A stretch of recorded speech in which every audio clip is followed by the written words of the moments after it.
এবার বাংলাদেশের জন্য খোলা চিঠি লিখছেন ভারতের বিখ্যাত সব মানুষজন। কে নেই সেখানে? শিক্ষাবিদ, বিচারপতি, অবসরপ্রাপ্ত ব্যুরোক্র্যাট, কূটনীতিক, সেনাবাহিনীর অবসরপ্রাপ্ত অফিসার, সিভিল সোসাইটির সদস্য। বাংলাদেশের মানুষজনের জন্য খোলা চিঠি নিয়ে আমি তপজা, স্বাগত মাধ্যম পডকাস্টে। আসলে বাংলাদেশে খোলা চিঠি লেখার একটা রেওয়াজ রয়েছে। শাসক যেমন লেখেন তেমনি বিরোধীরাও খোলা চিঠি লেখেন। অগাস্টে যেমন বাংলাদেশের তৎকালীন প্রধানমন্ত্রী আন্দোলনরত ছাত্রছাত্রীদের উদ্দেশ্যে লিখেছিলেন খোলা চিঠি, তেমনি সম্প্রতি বাংলাদেশের ব্যবসায়ী সংগঠন খোলা চিঠি লিখেছেন অন্তর্বর্তীকালীন সরকারের প্রধান মোহাম্মদ ইউনূসের কাছে। এই ঐতিহ্য মেনেই এবার খোলা চিঠি ভারতের বিশিষ্টজনের, বাংলাদেশের সাধারণ মানুষের কাছে। চিঠির শুরুতেই জানিয়ে দেওয়া হয়েছে উদ্দেশ্য এবং লক্ষ্য। লক্ষ্য বাংলাদেশের সাধারণ মানুষ, আর উদ্দেশ্য ভারত বাংলাদেশ সাধারণ মানুষের মধ্যে শান্তি, বন্ধুত্ব আর বোঝাপড়া যাতে বজায় থাকে। কিন্তু প্রশ্ন হলো, হঠাৎ এই খোলা চিঠি কেন? কারণ হিসেবে বেশ কিছু আশঙ্কার কথা জানিয়েছেন ভারতের বিশিষ্টজনেরা। বাংলাদেশের বর্তমান পরিস্থিতি উদ্বেগের, কারণ উন্নতি নয়, ক্রমশ অবনতির দিকে এগিয়ে চলেছে বাংলাদেশ, যা প্রতিবেশী বন্ধু হিসেবে কাম্য নয় ভারতের। চিঠিতে উল্লেখ করা হয়েছে, বাংলাদেশে বর্তমান বিশৃঙ্খল পরিস্থিতির সবচেয়ে খারাপ ক্ষতির শিকার হচ্ছে বাংলাদেশের 15 মিলিয়ন শক্তিশালী সংখ্যালঘু সম্প্রদায়, যার মধ্যে হিন্দু, বৌদ্ধ, খ্রিস্টান, পাশাপাশি শিয়া, আহমদিয়া এবং অন্যান্যরা রয়েছেন। শঙ্কা প্রকাশ করা হয়েছে, ইসলামপন্থী মৌলবাদীরা কি বাংলাদেশে সন্ত্রাস করে, আর ধর্মীয় মৌলবাদীরা কি ধর্মীয় সংখ্যালঘু জনগোষ্ঠীকে বাংলাদেশ থেকে তাড়িয়ে দেওয়ার পরিকল্পনা করছেন? যদিও বাংলাদেশের সংখ্যালঘু হিন্দুরা এবং অন্যান্য সংখ্যালঘু সম্প্রদায়ের মানুষজন বাংলাদেশ ছাড়তে অস্বীকার করছেন এবং তাদের অধিকারের সুরক্ষা চাইছেন। বাংলাদেশের সংবিধান তাদের যে অধিকার দিয়েছে সেই সংবিধানের নিরাপত্তা চাইছেন।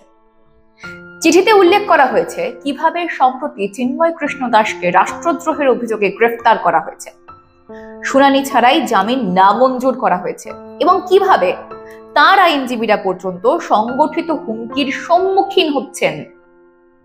চিন্ময় কৃষ্ণকে অবাধ ও সুষ্ঠু বিচার থেকে বঞ্চিত করা হচ্ছে, সেটিও উদ্বেগের।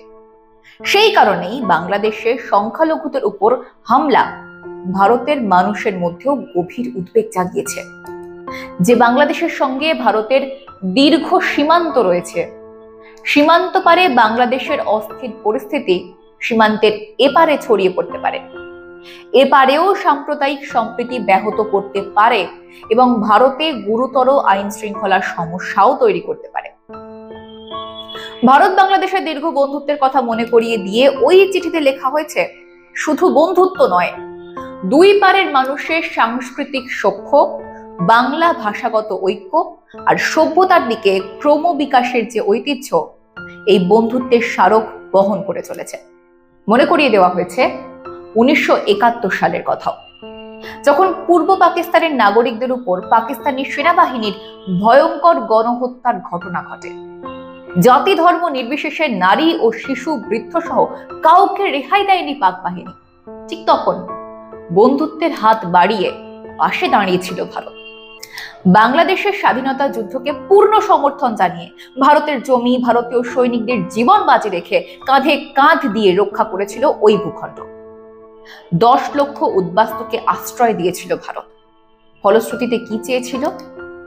বাংলাদেশ জাতীয় রাষ্ট্র, যে বাংলা ভাষা, সাহিত্য, সভ্যতা, সংস্কৃতির মোড়কে গড়ে উঠেছে, সেই সভ্যতাই সদ্য স্বাধীন জাতির ভারতের গুরুত্বপূর্ণ মেলবন্ধন করে উঠবে।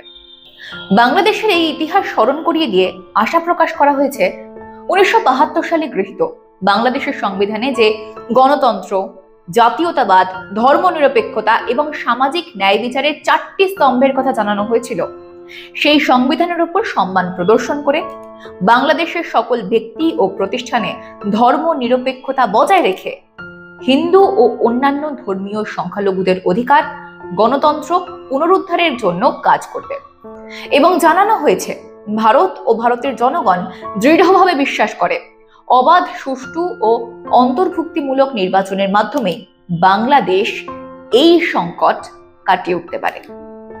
পরিশেষে ফের জানানো হয়েছে, সংখ্যালঘুদের উপর হামলা, তাদের সম্পত্তি, ব্যবসা প্রতিষ্ঠান বন্ধ করে দেওয়া, লুটতরাজ চালানো এবং সংখ্যালঘুদের ফের উদ্বাস্তু হয়ে চলে যেতে বাধ্য করার এবং জবরদস্তি করা বন্ধ করা হোক, কারণ এই পরিস্থিতি ভারতের জনগণের কাছে অসহনীয় এবং অগ্রহণযোগ্য। আজ এটুকুই, দেখা হচ্ছে অন্য কোনো এপিসোডে, অন্য কোনো পডকাস্টে। সঙ্গে থাকুন, দেখতে থাকুন মাধ্যম।